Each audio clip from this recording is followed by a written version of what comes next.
Ayan, iro-road test namin itong sasakyan ni Bro Chris para makita niya kung may pagbabago yung hatak, karangkata.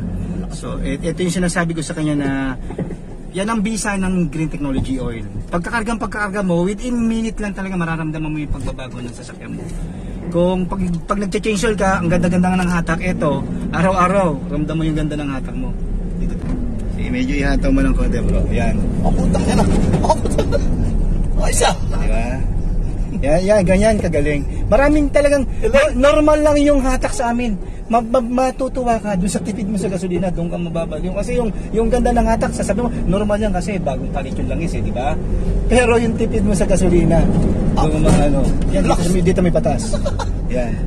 May bago nga, Parang bago yung sasakyan. Bago yung maganda yung hatak niya. Hindi pa nga natin nilagyan yung power steering mo bago pa naman kasi sasakyan mo Nilalagyan namin, pinapatakan namin yung power steering, pati yung brake fluid para mas maramdaman mo yung smoothness ng power steering at saka ng brake mo.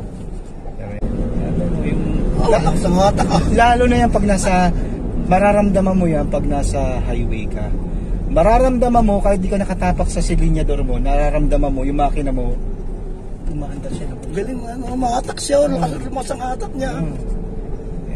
So si Bro Chris, dati siyang presidente dun sa kanilang TODA o sa kanilang organisasyon. So maganda to ma-share niya sa kanyang mga kaibigan upang maranasan din yung ganda ng ating GTO. Pero ganda ng pagbabago, talagang okay bago niya Talagang umahatak talaga siya ng ganda. Di ba sabi sa'yo, wala pa tayong 5 minuto. Oo. Naramdaman mo kaagad, di ba? Lalo na to mamaya na pag nasa highway ka, magano ka ba? Mag-express? Oo. Pakiramdaman mo yung takbo doon. Tapos yung sinasabi ko sa'yo, mag-full treatment ka kasi mas mapoprotektahan yung makina mo. Kasi yung max natin na tinatawag, pinaprevent niya yung mga scratches at saka yung mga singaw sa loob ng makina mo. Guaranteed yun. May nanotechnology yun. Then yung isa naman, carbon cleaner, hindi na magbibuild basa-basa yung makina mo ng mga carbon. Lahat ng mga tumitigas o mga nakasiksik doon sa loob ng makina mo, tutunawin yan. Etong kinarga natin, lang siya, engine oil enhancer. Ini-enhance niya lang yung langis mo. Pero yung dalawa, poprotektahan niya yung makina mo. Yun ang ganda niyan. Na-test mo, kasi kung hindi mo na-test, hindi ka maniniwala ka. Maganda talaga, maganda siya. So, try sa bit mo. So, kuya Bro Chris, ano masasabi mo sa Green Technology Oil natin? Parang maganda talaga kasi yung hatak ng makina, malakas talaga siya, Lalo na. Kahit nakatrisera ka. Hindi ko pa inuupakan yung parang yung salida niya. Grabe yung ganda ng salida niya. Lalo na nakatrisera ka kahit paakyat ka. Nakatrisera kwarta. Ako umaapak ng silinya ganito, hindi dati ganito. Pero ngayon ganda ng hatak niya. Di ba? Nakaka-abase talaga siya.